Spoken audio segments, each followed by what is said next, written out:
Bonjour à tous. Petite vidéo aujourd'hui pour vous présenter l'oracle Béline, qui est mon second oracle.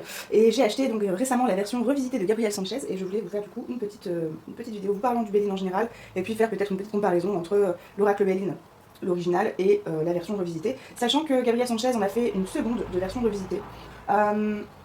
Et qu'il y a encore un nouveau Béline qui va sortir par un autre auteur et un autre illustrateur. Je pense que c'est pas la même édition. Et donc il est en précommande. Alors, l'histoire du Béline, de mon côté, déjà, cet oracle, je l'ai acheté 2 fois, puisque la première fois, mon chien l'a mangé, l'a dévoré, donc celui-là, c'est le deuxième que j'ai acheté. C'est un oracle que j'aime beaucoup, que j'aime particulièrement. Alors, c'est vrai que maintenant, je l'utilise beaucoup moins, puisque j'ai tendance à énormément tirer au tarot, mais l'oracle Béline restera toujours un oracle cher à mon cœur, puisque c'est le second que j'ai pu avoir, le premier étant le manuscrit. J'ai commencé avec le manuscrit, j'étais voilà, relativement contente, sauf que je me suis vite sentie bloquée avec le manuscrit. J'avais besoin d'aller plus en profondeur dans mes tirages, et donc je voulais le Béline. Le Béline, je l'ai acheté, je pense, en 2015, ouais, ça doit être ça, ça doit être 2015. Et cet achat a été retardé puisque j'allais en boutique ésotérique pour acheter donc soit le Béline, soit la Triade, et je suis repartie avec le tarot de Marseille. J'ai été mal conseillée, très mal conseillée, où on m'a dit oui, mais avec le tarot de Marseille, vous pouvez absolument tout faire, il faut absolument que vous l'ayez, nanani, nanana, sauf que oui, c'est vrai qu'un tarot, on peut faire plein de choses, et je suis passionnée par le tarot aujourd'hui. Mais pour commencer, c'est quand même un sacré gros morceau, et en plus, on m'a vendu le tarot de Marseille sans livre. Donc pour interpréter les arcanes mineurs, c'était mission impossible. J'étais vraiment débutante, et j'ai pataugé comme pas possible pendant peut-être un an, je sais pas. Je me rappelle plus combien de temps j'ai attendu entre le tarot de Marseille et enfin le Béline. Cela dit, j'ai enfin pu me le procurer quelques temps plus tard. Alors, c'est un jeu qui est, je trouve, intuitif, mais c'est un oracle qui va servir pour faire du prédictif. Et c'est ce que j'aime beaucoup chez lui. C'est son côté prédictif comme on peut avoir avec la triade ou avec le tarot. L'oracle Béline est régi par 7 planètes. On va avoir donc le soleil, qui sont des cartes d'énergie, de bien-être, de satisfaction, l'affirmation sociale, la psychologie. Enfin, le soleil représente aussi le masculin. On va ensuite avoir une catégorie de cartes avec les cartes sous la planète de la Lune, qui vont plutôt nous montrer une certaine confusion, une incertitude, des sous-entendus, interrogations profondes sur soi. Et la Lune est donc une planète qui représente le féminin. Nous allons avoir l'égide de Mercure, qui représente la créativité, la production de projets, l'action. Enfin voilà, on va devoir avancer, se mettre en action pour pouvoir avoir un retour. C'est des cartes qui vont plus nous parler d'un côté professionnel, même si pas toujours.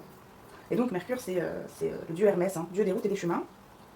On va avoir les cartes sous l'égide de Vénus également, Vénus donc, qui est la représentation de l'amour, des passions, de la fécondité, des plaisirs, de la beauté. Et au niveau déesse, ça sera plutôt Aphrodite. Ensuite, on aura Mars. Les cartes de Mars peuvent faire un petit peu peur. Et ce sont des cartes d'action, de combat. On va devoir faire face à l'adversité. C'est des énergies un peu d'instinct animal. C'est des cartes qui peuvent être un peu brutales. Et c'est représenté par le dieu Arès, qui est la guerre. En avant-dernier, on aura donc les cartes sous l'égide de Jupiter, qui représentent donc l'accroissement, le développement, la chance, l'équilibre, la satisfaction. Et ensuite, en dernier, on a Saturne, qui est plutôt... Voilà, c'est les cartes un petit peu tristounes, on va dire, dans le sens où on est sur de la reconstruction, de la solitude, se sentir limité ou diminué. Mais c'est des cartes qui vont amener à nous faire réfléchir. Voilà, donc je vous ai fait rapidement un descriptif de ce qu'est l'oracle Béline, et maintenant on va pouvoir du coup découvrir ensemble ces deux jeux. Je vais vous montrer donc les cartes, leurs différences. Hop, et du coup, ça se présente comme ceci. Alors là on a le livret, on a un livret aussi dans celui-là, mais qui est vraiment ridicule. Alors, comment je vais m'organiser? J'ai pas encore l'habitude de faire des vidéos, alors les livres je vous les présenterai après je pense. Donc au niveau des tailles de cartes, donc, voilà, on est sur des boîtes de carton.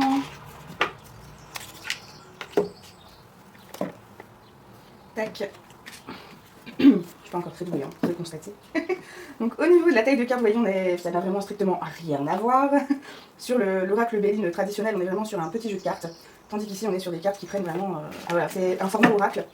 Format dont personnellement, je ne suis absolument pas fan. Malheureusement.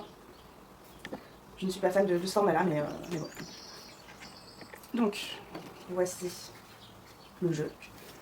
Ensuite, pour l'oracle original, on a un simple livret tout bête. Si tu veux bien faire le focus, merci bien, c'est gentil. Et donc en fait, on a vraiment un livret qui est pas très détaillé. On va nous montrer quelques méthodes de tirage. Oups là, pardon, excusez-moi. Quelques méthodes de tirage. la signification des cartes, mais c'est vraiment très succinct. Hein. Ça me fait penser au livret qu'on a également dans le tarot de Marseille. Voilà, par contre ici on a un livret qui est quand même plus fourni. On est sur un livret qui est quand même plus épais, plus fourni. Hop, voilà. On va essayer de faire la mise au point parce que ça ne veut pas, voilà. Et là, donc, on a une petite explication donc, sur nos planètes, les 3 cartes qui ne correspondent pas à des planètes. Oula, excusez-moi. Petite description. Donc les 3 cartes sans référence. Hop. Et donc voilà, ici on va avoir quand même quelque chose de beaucoup plus détaillé, je trouve. Enfin, ce n'est pas je trouve, c'est le cas. Ça va être beaucoup plus détaillé contrairement au Béline original. Avec donc les mots-clés, le domaine sentimental, professionnel et spirituel. Je trouve ça bien puisque ça peut nous éviter d'acheter des livres à côté, puisque j'ai évidemment des livres à côté pour pouvoir apprendre le Béline, puisque j'avais le traditionnel auparavant. Hop, et du coup, on va faire un petit comparatif sur les cartes pour voir un petit peu la différence. Donc voici donc la première carte qui est la carte bleue, c'est la carte qui va annuler en fait ce qui est négatif dans un tirage, et d'ailleurs je l'ai déjà tiré et ça a été assez incroyable. Je me rappelle comme si c'était hier. C'était un tirage que j'avais fait en 2015-2016, je devais me marier, et on se mariait aux États-Unis, donc c'est quand même beaucoup d'organisation. Et dans mon tirage, c'était est-ce que le mariage aux États-Unis va bien se passer. Et donc on avait quand même pas mal de cartes négatives, et j'avais quand même tiré la carte bleue. Et il s'avère qu'en fait, quelques jours avant de partir, on a reçu un message de l'ambassade pour nous dire qu'on ne pouvait pas se marier puisque on n'avait pas fait les choses dans les temps, enfin voilà. Donc mariage annulé. Panique à bord, je peux vous le dire, et en fait il s'avère que c'était une erreur d'homonyme, mais pendant bien une heure, je peux vous dire que j'ai beaucoup pleuré. Voilà la carte bleue. Donc au niveau du dos, ça n'a rien à voir. Voilà. La carte de la destinée. Et c'est toujours flou. L'étoile de l'homme. L'étoile de la femme. Donc ce qui est quand même bien avec Gabriel Sanchez, c'est qu'on garde vraiment l'essence du Béline, contrairement à celui qui va sortir où j'ai l'impression qu'on n'a pas du tout respecté en fait l'ancien.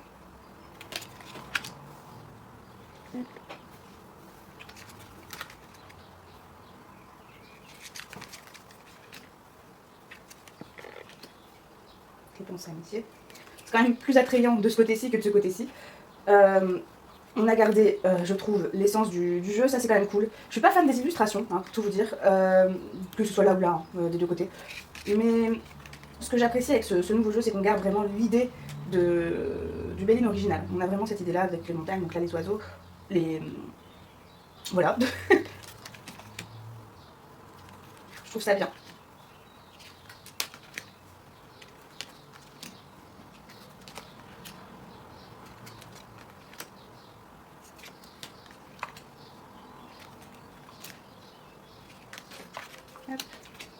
Ah, je comprends pas tellement la tête du Shiba. Je trouve parfois les montages en plus très grossiers et vraiment très mal faits. Cette carte là je la trouve vraiment pas ouf quoi, j'aime pas du tout. Mais bon. Voilà. Tac, je m'embrouille.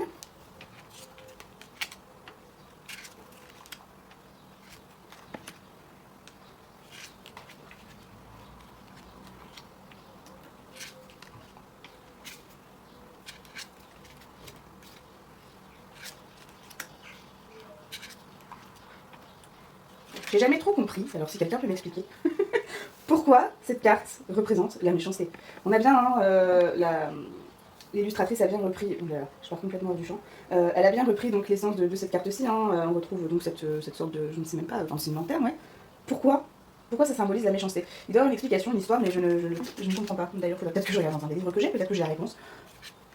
Je vous avoue que j'ai un gros défaut, que ce soit, enfin pour tous les jeux de cartes, je m'embête rarement à lire en fait la description des images. Voilà, je regarde l'image, je vois un peu ce qu'elle m'évoque, mais voilà, je ne lis pas. J'ai droit au but.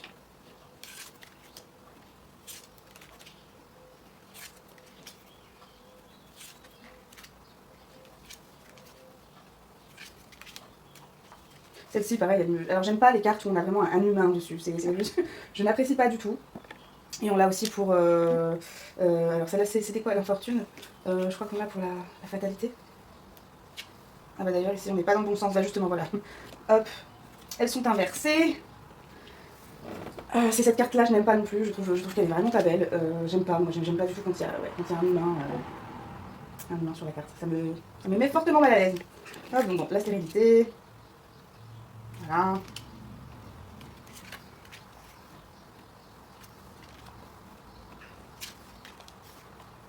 Et le cloître.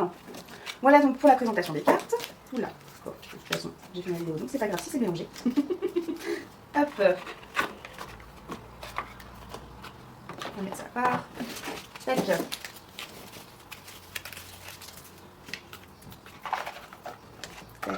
Tac. Tac. Alors, et du coup, au niveau bouquin, j'en ai deux. Donc voilà, j'en ai deux, avec deux tarifs différents. On a celui-ci qui est le moins cher, de Alexis Tournier. Il est à 10 €, me semble. Enfin, il était à 10 € en tout cas quand je l'ai acheté. Je ne sais pas s'il a augmenté ou pas. Personnellement, c'est pas tellement. Voilà, je l'utilise pas énormément. C'est le premier, je pense, que j'ai acheté, puisque je vois que je l'avais stabiloté. Voilà, j'avais commencé à stabiloter, c'était vraiment quand je débutais. Donc j'avais envie de retrouver un peu les informations facilement, on va dire. Mais donc voilà la présentation du bouquin. Donc on va avoir les cartes solaires, c'est classé par ordre planétaire, par ordre chronologique également, comme celui-ci également. On va avoir donc la description des cartes solaires, ce qu'elles représentent. Ici donc la carte de la nativité. On a une toute petite image pour représenter la carte de la nativité. L'explication de la carte. La représentation de la carte. Cette carte représente, par rapport à la problématique, dans la période, le conseil, la direction, la voie possible, réussite à, succès en, est-ce que nanana réussira, aura du succès en. Voilà, si vous voulez faire, je vais mettre sur pause pour regarder. Faites donc. Et en fait, on va avoir vraiment la même chose pour chaque carte. Donc la description de la carte, donc là notamment la carte de la réussite, la représentation, quelle carte représente par rapport à la problématique dans la période, que me conseille l'oracle pour, direction, voie possible, dans quelle direction peut évoluer, réussite, succès en, nanana, voilà, bref.